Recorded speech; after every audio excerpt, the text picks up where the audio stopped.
इनकी जो विशेषताएं हैं हमारी कौन कौन सी हैं? विशेषताएं क्या है किसी भी मैन्युफैक्चरिंग इंडस्ट्रीज की, मॉडर्न जो मैन्युफैक्चरिंग इंडस्ट्री है हमारी उनकी?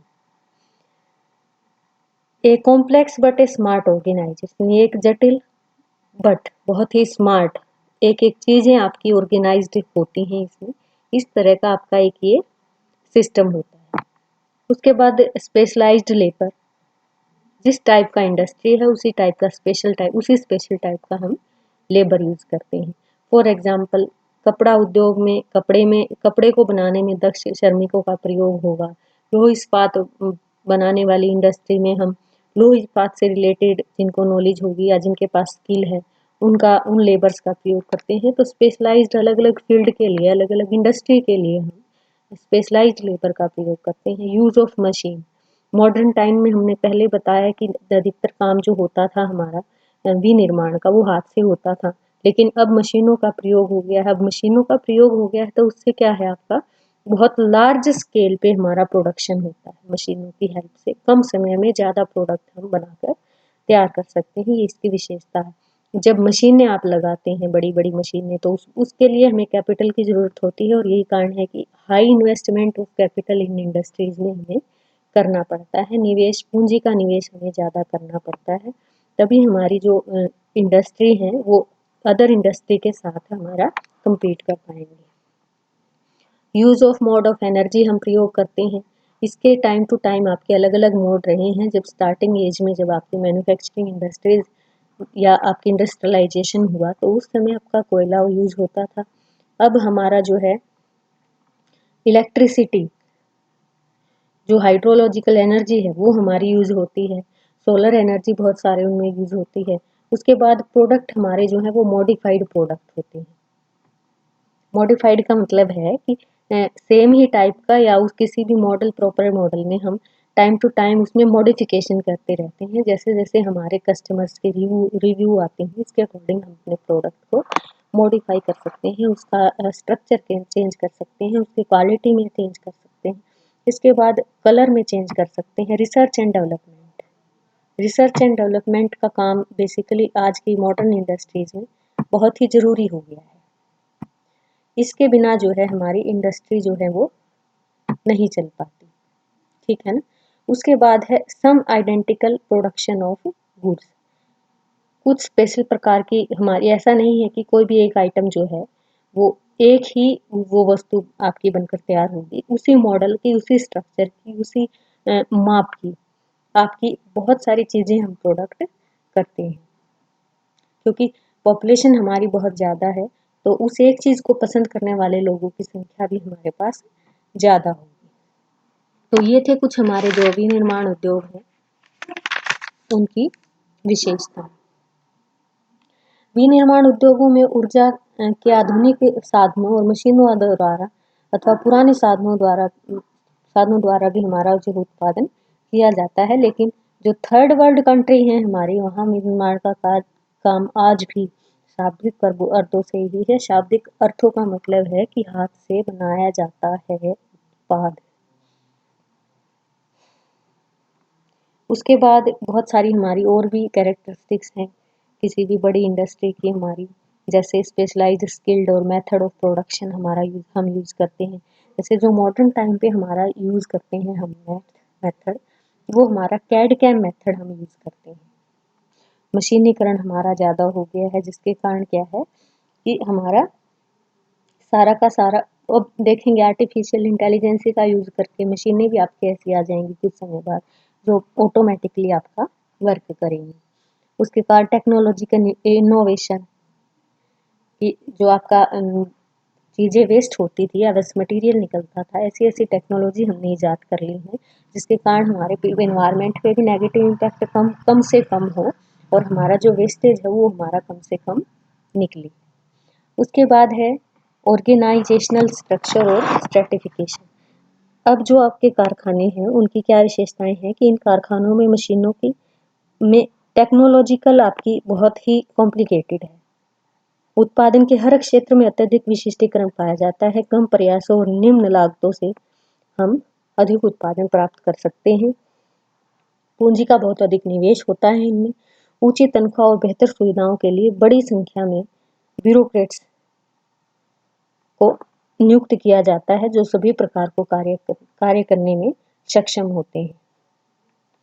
ठीक है, फिर हमारी जो इंडस्ट्री है उस पे एक हमारा जोग्राफिकल इम्पैक्ट भी पड़ता है, क्योंकि हर जो जोग्राफिकल आपका इन्वायरमेंट है उसमें हर टाइप की आपकी मैन्युफैक्चरिंग इंडस्ट्री नहीं हो सकती। ठीक है, इसलिए अलग अलग एरिया में अलग अलग हमारी सेटअप की जाती हैं, क्योंकि वहाँ का इन्वायरमेंट आपका किसी इंडस्ट्री के लिए सूदिंग नहीं हो सकता, किसी के लिए सूदिंग हो सकता है। जैसे हमारे कोस्टल रीजन जो है वो मोस्ट ऑफ वहाँ की क्लाइमेट कैसी है, ह्यूमिड क्लाइमेट है, और ह्यूमिड क्लाइमेट में अगर हम धागा बनाते हैं तो वो बार बार नहीं टूटता, तो ये ऑप्टिमम मानी जाती है किसी भी कॉटन टेक्सटाइल इंडस्ट्री के लिए। उसके बाद है हमारा नेक्स्ट कि लोकेशन ऑफ इंडस्ट्री, कि एक इंडस्ट्री को कहाँ सेट किया जाए, सबसे बेस्ट या ऑप्टिमम आपकी लोकेशन कौन सी है। देखिए, उद्योग जो है हर जगह विकसित नहीं हो सकते, उनकी स्थापना ऐसे ही स्थानों पर की जाती है जहाँ उत्पाद के निर्माण और बिक्री पर कम से कम लागत आए और ज़्यादा से ज़्यादा हमें मुनाफा हो। ऐसी स्थिति का चुनाव काफ़ी सोच विचार कर किया जा सकता है या किया जाता है। किसी भी उद्योग में जो स्थिति है वो अनेक प्रकार के कारकों पर निर्भर करती है। ठीक है, उसमें स्थिति के कारकों के बारे में आधुनिक सोच जो हमारी क्या है कि संसाधन, देखिए उद्योगों की स्थिति की व्याख्या सापेक्षिक संदर्भ में की जानी चाहिए। यही कारण है कि आजकल स्थितियों के कारकों को भौगोलिक और गैर भौगोलिक वर्गों में न बांटकर कारकों को विभिन्न समुच्चयों में सेट्स में बांटा जाता है। जैसे हमने इनपुट फैक्टर्स आपके देख लिए एक जगह, ह्यूमन फैक्टर एक जगह हमने कर दिया, गवर्नमेंट पॉलिसीज एक जगह कर दी, इन्वायरमेंट एक जगह कर दिया। इन्वायरमेंट में भी हर तरह का इन्वायरमेंट आपका इसमें आएगा, सोशल इन्वायरमेंट में, इकोनॉमिक डेवलपमेंट, इकोनॉमिक इन्वायरमेंट भी, पॉलिटिकल इन्वायरमेंट भी, industrial history of a place, ये आपका एक महत्वपूर्ण कारक है। जैसे अब हम स्टार्टिंग से अगर करते हैं तो संसाधनों का प्रोसेसिंग, ठीक है, संसाधनों को एक जगह इकट्ठा करना, ये है हमारे बेसिक जो संसाधन हैं जो कि हमारे उसमें लगाए जाते हैं। ठीक है, जो कि हमारे लगाए जाते हैं किसी भी इंडस्ट्री के को बनाने के लिए, इन संसाधनों की हमें ज़रूरत पड़ती है। अब इसमें सबसे पहले अगर हम देखें तो जो महत्वपूर्ण फैक्टर है वो किसी भी स्थान के लिए, ये सारे के सारे हमारे इकोनॉमिक डिस्टेंस में आते हैं। ठीक है ना, इकोनॉमिक डिस्टेंस का मतलब ये होता है कि कच्चे माल और मशीनों को उद्योग केंद्र तक लाने, और फिर जैसे ये निर्मित माल को कहाँ, मार्केट तक ले जाने, और फिर उस मार्केट से उपभोक्ता तक पहुंचाने में हमारा कितना पैसा लगा है, कितना वक्त लगा है, इसी को हम कहेंगे आर्थिक दूरी या इकोनॉमिक डिस्टेंस। अब आर्थिक दूरी जो है वो परिवहन के तीव्र और सक्षम साधनों और माल के प्रकार और भाड़े द्वारा निर्धारित होती है। ठीक है ना, कच्चा माल आपका कहाँ से आ रहा है, किस वेट का है, मार्केट वहाँ से कितनी दूर है, ये सब चीज़ें क्या है डिसाइड करती हैं कि आपकी ट्रांसपोर्ट कॉस्ट जो है वो क्या आएगी। एक उद्योगपति इस आर्थिक दूरी को कम से कम करना चाहता है, क्योंकि ट्रांसपोर्ट कॉस्ट जितनी आप देंगे, ट्रांसपोर्टेशन का जितना ज़्यादा खर्चा हम देंगे, मान लीजिए वो जो टोटल कॉस्ट में आपकी ऐड होकर आते हैं, तो हमारी चीज़ों का मूल्य जो है बहुत बढ़ जाता है। आज उद्योगों की जो स्थिति है वो मल्टीलेन एक्सप्रेस हाईवे, सुपर स्पीड मालगाड़ियाँ, आपकी हैवी क्रेन्स, फ्लाईओवर, कंटेनर सुविधाओं, कम ईंधन से चलने वाले त्रिगामी सक्षम बड़े बड़े ट्रक, विशालकाय आधुनिक जहाज, सुविधा संपन्न बंदरगाहों द्वारा निर्धारित होती है। तो ये कुल हमारा किस में आ गया, ये ट्रांसपोर्टेशन कॉस्ट में। ठीक है ना, तो एक महत्वपूर्ण कारक है ये हमारा। लैंड कैपिटल हमने लगा ली, लेकिन ट्रांसपोर्ट फैसिलिटी अगर हमारे पास नहीं हुई तो माल चाहे आपका कम दूरी पर है चाहे अधिक दूरी पर है, मार्केट पास है या दूर है, ये सारी चीज़ें आपके लिए और भी हेक्टिक हो जाते हैं। आर्थिक विकास सदा जो है आपका परिवहन के साधनों पर चढ़कर आता है। उत्तर पश्चिमी यूरोप, अगर यूएसए का हम एग्जाम्पल लें तो औद्योगिक विकास यहाँ के विकसित परिवहन व्यवस्था के कारण है आपका। ये सारी दुनिया आप जानती है कि वहाँ पे कितना अच्छा हमारा जो है ट्रांसपोर्ट नेटवर्क है। आज सूचनाओं के आदान प्रदान और प्रबंधन के लिए संचार के विकसित करना भी एक महत्वपूर्ण कारक बन गया है। अब इसमें अगर हम आगे बात करते हैं आपकी, दूसरा हमारा फैक्टर है कि ट्रांसपोर्ट के सहारे एक तो क्या है हमारा रॉ मटेरियल तक हमारी पहुंच कैसी है, दूसरी मार्केट तक। अब जो उत्पादित माल है हमारा, उसके लिए बाजार होना भी जरूरी है। बाजार से मतलब उस क्षेत्र से है जहां हम तैयार माल को बेच सकते हैं, जहां लोगों की मांग है। दूरस्थ क्षेत्र जहां कम जनसंख्या रहती है, छोटे बाजार होते हैं वहां, और जहां अधिक जनसंख्या होगी वहां हमारे लिए या डिमांड ज्यादा होगी वस्तुओं की, तो वहां बड़े मार्केट हमारे हो जाते हैं। यूरोप, उत्तरी अमेरिका, जापान, ऑस्ट्रेलिया के बहुत सारे ऐसे क्षेत्र हैं जो लार्ज ग्लोबल मार्केट हमारे हैं, क्योंकि इन प्रदेशों के लोगों का जीवन स्तर ऊंचा है, उनकी परचेजिंग पावर अधिक है ना। तो वर्तमान में दक्षिण और दक्षिण पूर्वी एशिया के घने बने बसे हुए जो देश हैं हमारे, जैसे चीन है, भारत है, यहाँ पे भी बड़े बाजार हमारे माने जाते हैं, क्योंकि यहाँ जनसंख्या ज़्यादा है। परचेजिंग पावर भले ही कम है लोगों की, लेकिन जनसंख्या या खरीदने वाले हमारे ज़्यादा हैं, तो यहाँ भी बाजारों की आकार जो है वो बड़ा माना जाता है। कुछ उद्योगों का व्यापक बाजार होता है, जैसे वायुयान निर्माण का है, शस्त्र निर्माण का है उद्योग। उसके बाद जैसे कच्चे माल की अगर हम बात करें, कच्चे माल तक हमारी कैसी अवेलेबिलिटी, ये दोनों ही फैक्टर आपके ट्रांसपोर्ट से जुड़े हुए हैं। उद्योग बेसिकली है कई तरह की, कई टाइप की हमारी इंडस्ट्री है। जैसे कई ऐसी इंडस्ट्री होती हैं जिनका जो कच्चा माल है वो ज़्यादा भारी नहीं होता, वो तैयार माल के बराबर ही आपका बनकर तैयार होता है, जैसे आपका कॉटन इंडस्ट्री है। तो इस तरह की इंडस्ट्री को हम कच्चे माल के स्रोत से दूर लगा सकते हैं।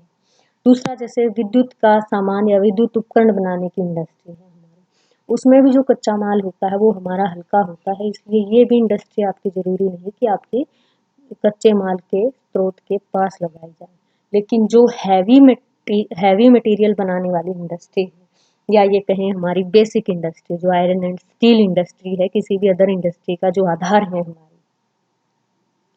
इन इंडस्ट्रीज की क्या विशेषता है कि इनमें जो कच्चा माल यूज होता है वो आपका बहुत भारी होता है और तैयार माल भी भारी होता है।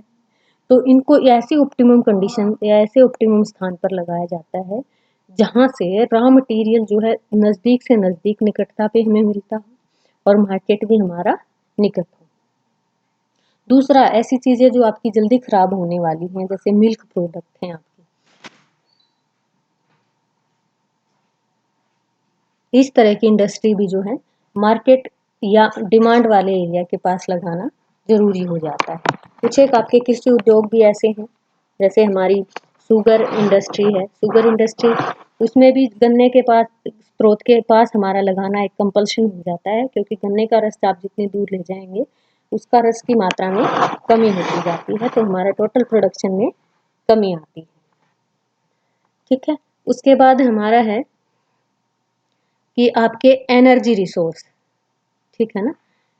एनर्जी रिसोर्स भी आपका क्या है, एक तरह से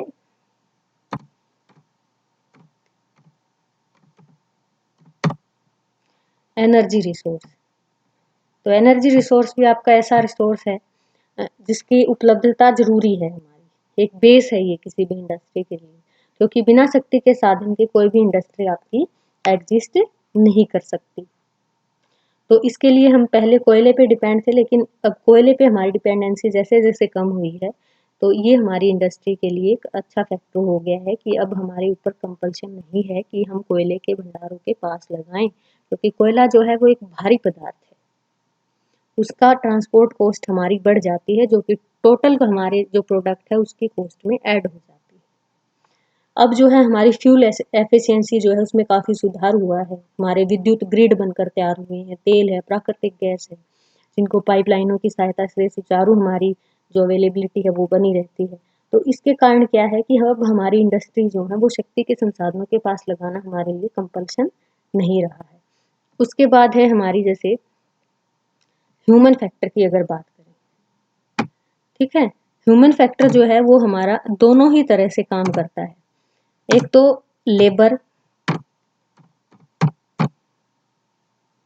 लेबर्स हमारा। दूसरा हमारा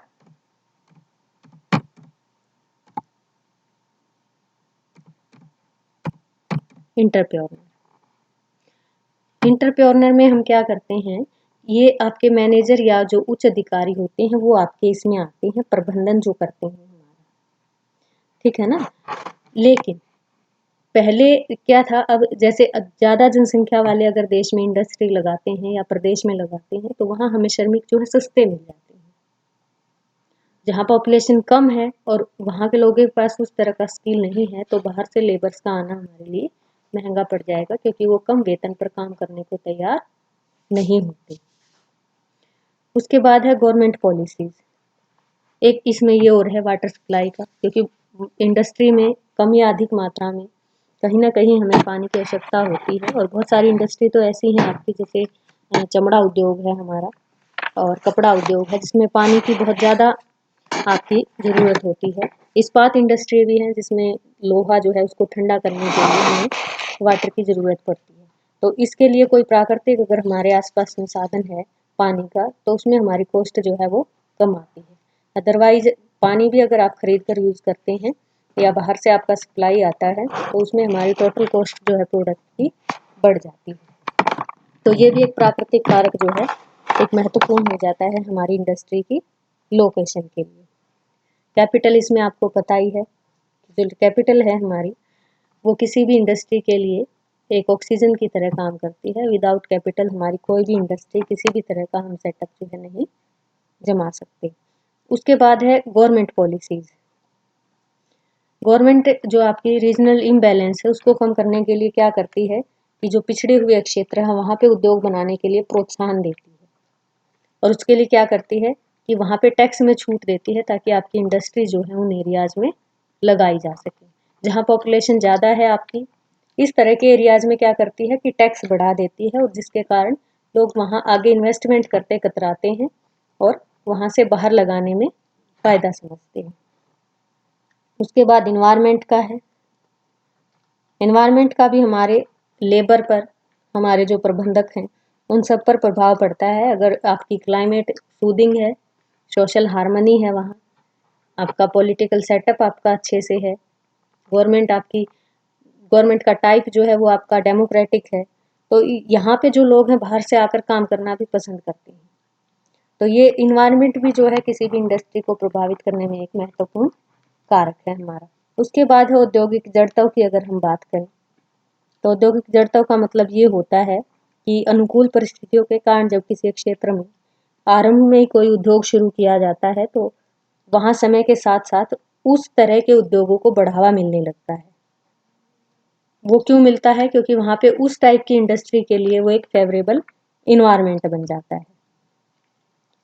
और इसके कारण क्या है, उस प्लेस का औद्योगिक जड़त्व जो है, इसी प्रोसेस को हम औद्योगिक जड़त्व कहेंगे। जैसे अलीगढ़ में आपका ताला और कैंची बनाने की इंडस्ट्री है, तो वहाँ पे कोई ताला और कैंची लगाने की कोई इंडस्ट्री लगाता है तो उसके लिए वहाँ पे श्रमिक भी अच्छे मिल सकते हैं आपको। और जो बड़ी इंडस्ट्री हैं, अगर आप छोटे लेवल पे काम शुरू करते हैं तो उसके लिए भी हमें जो बड़ी इंडस्ट्री से जो है मशीनें हैं या लेबर है वो हमें आसानी से उपलब्ध हो जाएगा। जैसे जबलपुर में बीड़ी उद्योग है, रेवाड़ी में बर्तन उद्योग है, शिवकाशी में पटाखों का उद्योग है। तो ये सारे के सारे क्या हैं, हमारे औद्योगिक जड़त्व के एग्जाम्पल हैं। उसका क्या क्या कारण है, तो उस स्थान पर आपको खानदानी कुशल श्रमिक मिल जाते हैं। कारखानों और मशीनों के रूप में अचल जो अवसंरचना होती है उसके लिए आपको कहीं दूर नहीं जाना पड़ता। मान लीजिए कोई आपका कल पुर्जा खराब होता है तो वो आसानी से उस एरिया में हमें मिल जाता है।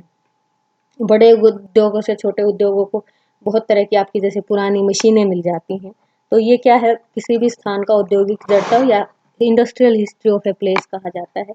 ये भी बहुत हद तक के किसी भी रीजन में किस तरह की इंडस्ट्री लगाई जाएगी उसको प्रभावित करता है।